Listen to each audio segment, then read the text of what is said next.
Another day, another basketball stories na naman ang pagkukwentuhan natin.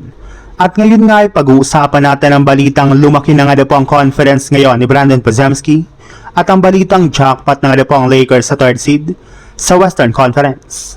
Hindi na nga po maganda ang kalagayan ngayon ng Golden State Warriors since nagdedelikado na nga po ang kanilang team ngayong season na maagang ma-eliminate dito.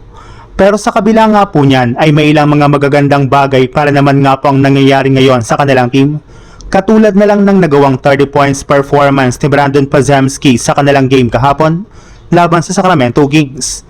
Yes, ito na nga po ang kanyang career high pagdating sa pagtatala ng puntos na siyang ikinatuwa ng napakarami mga fans, especially ng isang solid fan na nangakong hindi magpo-post sa social media hanggang hindi nakakapagtala ng 30 points si Brandon Podziemski sa isang game ng Golden State Warriors. Matagal na nga po nitong na-request na magtala si Podziemski ng 30 points taon pang 2024. At makalipas nga pong halos 2 taon ay sa wakas natupad na rin naman nga po ng batang player ng Warriors ang naging kahilingan.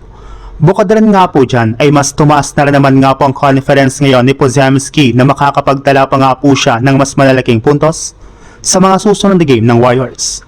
Sa ibang balita naman, kagaya nga po ng napag-usapan natin, kung sakali man nga po na manalo ang Nuggets bukas laban sa Spurs, ay sila nga po ang magiging ika-3rd seed at kakalabanin nga po nila ang ika-6th seed na Minnesota Timberwolves, habang maglalaban naman nga po dito ang ika-4th seed na Lakers at ika-5th seed na Houston Rockets. Ngunit kung matalo nga po ang Nuggets ay kakalabanin nga po nila ang Rockets at magkakaharap na naman nga po ulit ang Wolves at Lakers, kaya kaabang-abang nga po talaga ang magiging laro bukas ng Denver Nuggets at San Antonio Spurs.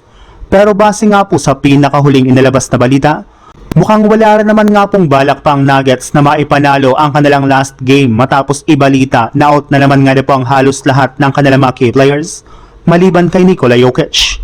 Ayon nga po dito, hindi nga po maglalaro bukas ang kanilang mga manlalaro na si Jamal Murray, Aaron Gordon, Christian Braun, Peyton Watson, Cameron Johnson, Tim Hardaway Jr. at si Spencer Jones.